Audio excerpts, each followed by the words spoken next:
حضرت ابن عمر رضی اللہ تعالیٰ عنہ سے روایت ہے کہ رسول کائنات صلی اللہ علیہ وسلم نے ایک مرتبہ صحابہ سے پوچھا، اے صحابیو بتاؤ ایک ایسا درخت ہے جس کے پتے نہیں گرتے، ایک ایسا درخت ہے جس کے پتے نہیں گرتے اور اس درخت کی مثال مومن مسلمان کی مثال کی طرح ہے، یعنی وہ درخت ایسا ہے، اس درخت کی مثال ایسی ہے جیسے مسلمان کی مثال ہے۔ آپ بتاؤ وہ کون سا درخت ہے؟ آپ سوچیں، آپ بتائیں کون سا درخت ہے جس کے پتے نہیں گرتے اور اس درخت کی مثال کیا ہے؟ مسلمان کی مثال کی طرح ہے، مسلمان کی مثل ہے، مومن کی مثل کی طرح ہے۔ اب صحابہ کرام رضی اللہ تعالیٰ اجمعین سوچنے لگے، ان کی جو سوچ ہے نا وہ جنگلوں کی طرف گئی، تو حضرت سیدنا ابن عمر رضی اللہ تعالیٰ عنہ سوچ کے ان کے خیال میں آیا کہ وہ درخت جو ہے نا وہ کھجور کا درخت ہے، اس کے پتے نہیں گرتے، تو اس کے دل میں آیا کہ وہ کھجور کا درخت ہے، لیکن کیا ہے حضرت سیدنا ابن عمر رضی اللہ تعالیٰ عنہ حضور علیہ السلام کو بتایا نہیں کہ وہ کھجور کا درخت ہے۔ کیوں؟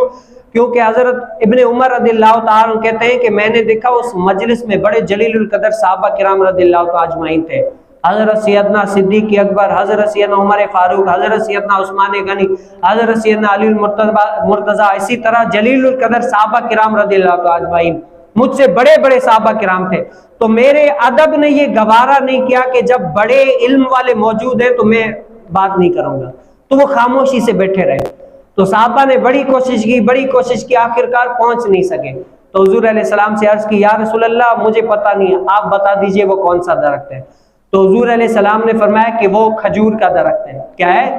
کھجور کا درخت ہے۔ اب اس سے کیا پتہ چلتا ہے؟ اگر کہیں بڑے علم والا موجود ہو نا، اگر کسی کو کوئی بات پتہ بھی چل جائے نا تو وہ چھپائے، بیٹھے رہے، کیوں؟ کیونکہ وہ بڑے علم والے موجود ہیں۔ یہاں پر صحابہ کرام رضی اللہ تعالیٰ اجمعین کی تعلیم ہمیں یہ دیتی ہے۔ اور اسی طرح کھجور کا درخت فائدے مند کیوں ہے کہ کھجور کا درخت ایسا تو فائدے مند ہے، کہتے ہیں کھجور جو ہے نا، اور کھجور سالہ سال چلتی ہے، جیسے عام پھل ہوتے ہیں نا پورا سال نہیں چلتے، ان کی ایک موسم ہوتی ہے، بھئی 1 سال 2 سال اسی طرح یہ وہ، تو کھجور کا یہ جو ہے نا چلتا ہی رہتا ہے، اس کی حفاظت کی جائے، اور اس کا جو پھل ہے نا بڑا لذیذ شیرین ہوتا ہے، اور اس کے کھجور کے جو درخت ہے اس کی عمر بھی اور درختوں سے زیادہ لمبی ہوتی ہے۔ اور کھجور کا درخت فائدہ مند کس وجہ سے کہ اس کی جو چھالیں ہوتی ہیں نا اس سے ٹوکریاں بھی بناتے ہیں گھر کے لیے اور جھاڑو بھی بناتے ہیں، اسی طرح وہ فائدہ مند بہت ہے۔ اسی طرح حضور علیہ السلام نے فرمایا کہ کھجور کے درخت کی مثال مسلمان مومن کی طرح ہے، کیوں؟ مومن بھی ایک مسلمانوں کو فائدہ دیتا ہے، کسی طرح کہ مومن ہر وقت اللہ تعالیٰ کی رضا پہ راضی رہتا ہے۔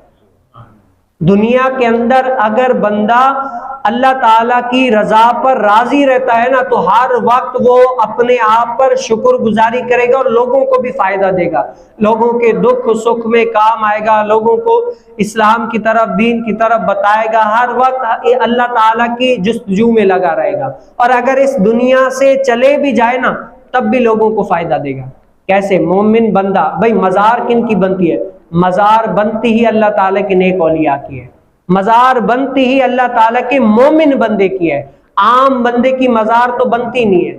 تو جو مومن بندہ ہوتا ہے نا وہ اگر زمین کے اوپر ہو تب بھی لوگوں کو فائدہ دیتا ہے، اور اگر مومن بندہ زمین کے نیچے ہو نا تب بھی ان کو فائدہ دیتا ہے۔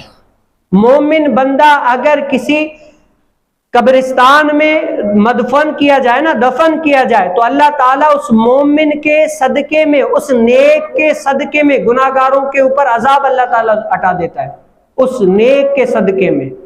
ایسا اللہ تعالیٰ کے نیک بندے جو اس قبرستان میں مدفن ہوا اس کے صدقے میں اللہ تعالیٰ گناہگاروں سے عذاب ہٹا دیتا ہے، وہ نیکی کے صدقے میں، کیا وہ نیک ہے۔